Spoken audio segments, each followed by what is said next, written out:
watching from the upstairs. We're protecting children. Did you get our flyer? He lives here. He's a dangerous man. You don't know what he's doing to the children, though. They're very private and secretive. There's Ken and Diane walking to the next block to leaflet and to warn the families of the sex offender that lives in their neighborhood. Strong mother-father team.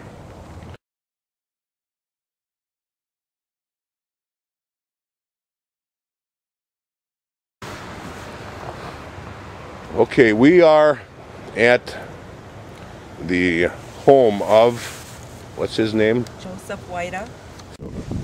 Former father Joseph Wajda, known child molester. The people that you see here have been doing a neighborhood awareness alert, passing out flyers to let the neighborhood know that the dangerous man lives here, a known child offender.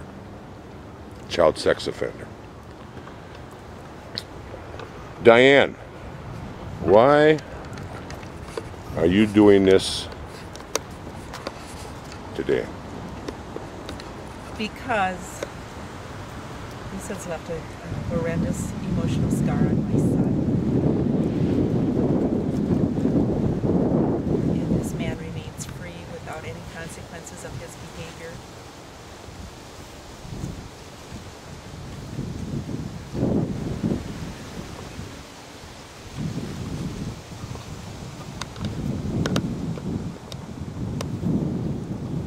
Ken, why are you here today? I'm here for the same reason. He has basically ruined our son's life by his actions. And to add injury to insult, he also officiated my mother's funeral. He was the pastor at the time. He gave the memorial and my mother's funeral after he had violated my son.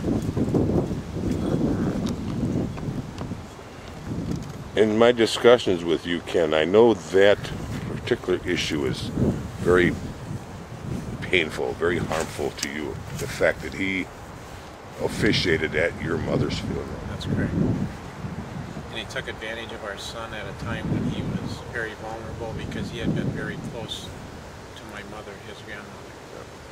And he sought refuge and comfort in Father Wajda, and he became a predator and violated my son.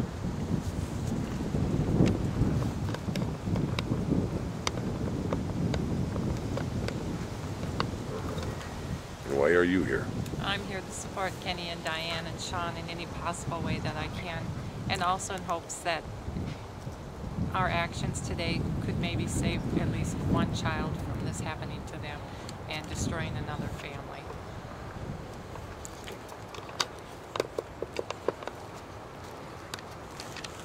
Sir? Well, I'm here also to help pass out these pamphlets around the neighborhood to let people be aware of the gentleman that lives here, if you want to call him that. We know Sean very well, and Kenny and Diana are good friends of ours, and we're happy to help out. Now we're going to go up to Auntie.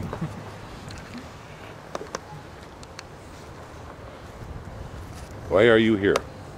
I'm Sean's aunt, Donna, and Sean's confided in me just to help him, told me a lot of what has gone on in his life. I'm here for support of him, my sister, Ken, and Sean's sisters, their entire family. It's torn their whole family apart. It's devastating to see the pain that this family is in. It's got to stop. Not only this family, but every family that's out there that has had a child abused.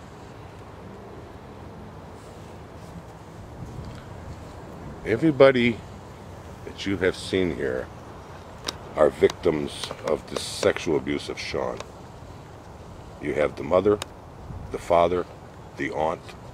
You've heard about the siblings. You have family friends. They have all been victimized. They, in essence, are also survivors, in this case of clergy sexual abuse. Notice the address, 2531 Benjamin Street Northeast. A dangerous child molester lives here. This is in the city of Minneapolis.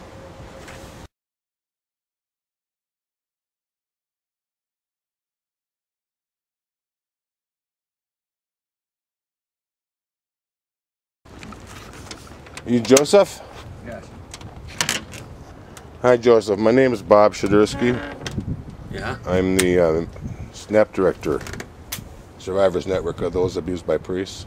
Yes. And I'm filming you. You want to talk? Come on, you want to sit outside? I'm a non-violent person. You want to talk a little bit? About what? Well, I saw you a note left that, I mean, yeah, we notified the neighborhood yeah. that you have a history of sexually abusing children. Well, that's inaccurate. I mean, I've been accused, but I'm not. Well, No. have you had good discussions with therapists? Have you gotten any help to try to make sure that other children are not hurt? I'm not sure what you're talking about, so. Well, if you have tendencies to fantasize about children. I do not, and Okay. I mean, there have been 2 occasions in which I have been faced with the issue of sexual abuse or sexual misconduct. Mm-hmm. One, when I was at Immaculate Conception in Columbia Heights, and the parochial vicar, not parochial, but parochial administrator, Father Thomas Adamson, abused somebody, and it was reported to me, and I responded as soon as I found out to the diocese, and the archdiocese acted in a responsible manner Right. in that regard. I know Tom Adamson. Yeah, and the other time that I've been faced with the issue of sexual misconduct or abuse or whatever was when I was at St. Rose of Lima. What about Sean? Sean? Sean Plucker. I believe his mom and dad stopped by and visited you a couple weeks back. Yeah, but I don't, No. But you were removed from the priesthood in 2002, is that correct? I was put on administrative leave since that time, yeah. Yeah. But you're still an ordained priest. You have not been laicized. No, Are you still practicing? I don't know what you mean by practicing. I'm not assigned. Currently I'm not assigned. Okay. I'm still in the process of waiting to be able to have the opportunity to clear my name. Okay. And so I don't know what you mean by practicing. What if other survivors step out of the shadows and allege activities, sexual activities by you? Well, I have not sexually abused anybody, I've waited for I wanted to always have the opportunity to have my name cleared, and. Well, why is the archdiocese, what is it, 6 years, 7 years now since they removed your faculties? Can't the church move any faster than that to give you opportunity to clear your name? Well, it's a long process, It's a very long So process. it's also a life-damaging injury.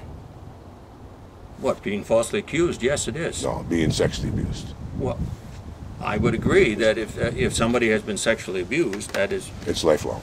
yeah, It's lifelong. yeah. And to be falsely accused is also lifelong. I find it interesting that there could be multiple people that did not know each other that would, without even knowing that your name was out there, would have stepped out of the shadows of silence and identified you as an abuser. There's no dots connected there other than the different placements that you were at. I don't know. Anybody can make an accusation. That doesn't mean. But multiples. Well, And false allegations are extremely rare. And didn't they have multiple allegations which you say are false? Yes, you know, all allegations are. Any allegation made against me has been, you know, a false allegation. Well, then, why did the, if it was false, why did the church remove you? Why did the archdiocese remove you? I don't know. You'd have to ask the